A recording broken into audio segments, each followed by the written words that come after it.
তুমি? Mother, mother, আমি তোমার কাছে ফিরে এসেছি। আমি তোমাকে না না, তোমার কাছেও তো ওই বনি। তুমিও আমাকে বিশ্বাস করো না, তাই না? আমি জানি আমার এই পৃথিবীতে কেউ নেই। আমি একা, একদম একা।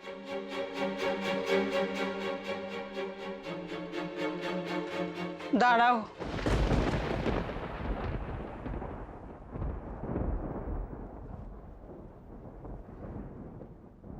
কেন কেন তুমি এসব কথা বলছো? কে ভুল কে ঠিক এসব আমি জানি না, তবে এটা আমি নিশ্চয়ই মানি যে ওই মেয়েটার জন্য যারা তোমার কাছের মানুষ ছিল তারা সবাই তোমায় ভুল বুঝেছে। তারা হয়তো কেউ আজ আর তোমার পাশে নেই, কিন্তু একজন তো ছিল, শেখর। সে কোথায়?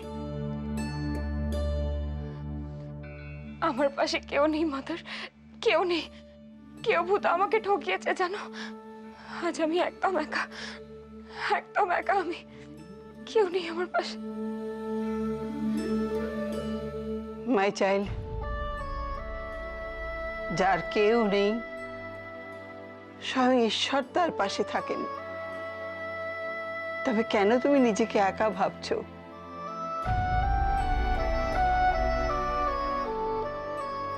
তোমার চোখের জল আজ আমাকেও নাড়িয়ে দিচ্ছে।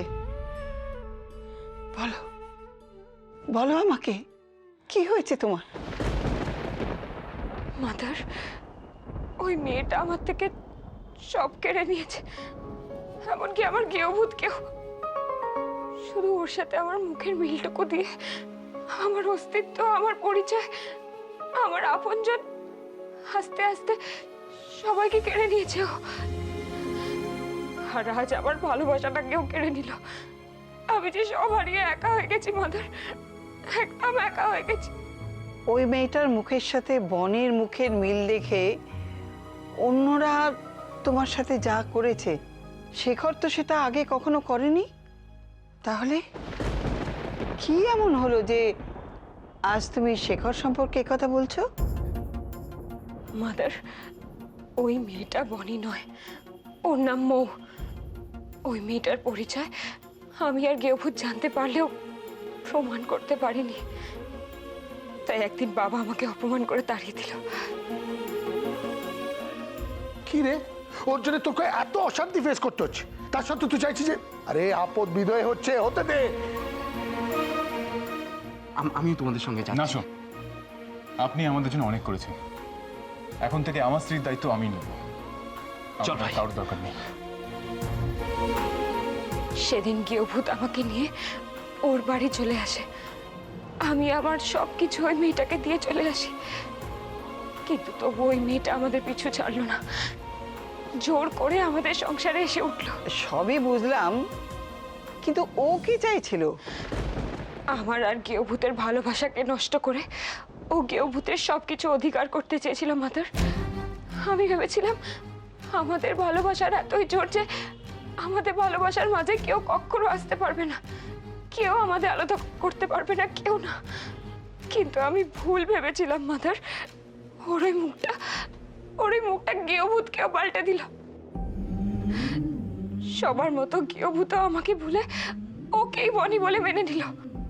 তুমি শেখরকে বুঝতে কোথাও ভুল করছো না তো? যাকে ভালোবাসো তাকে এতটা অবিশ্বাস করছো? আমি তো ওকে অবিশ্বাস করতে চাইনি। আমি তো অন্ধের মতো ওকেই বিশ্বাস করতাম, ওকেই ভরসা করতাম। কিন্তু সেদিন যখন ওই মেয়েটা আমায়... এটাই সবচেয়ে বড় সত্যি। তুমি এখনো তো বুঝতে পারছো, গেভূত আমাকেই বনি বলে মানে, কারণ আমি তো ওনার বনি।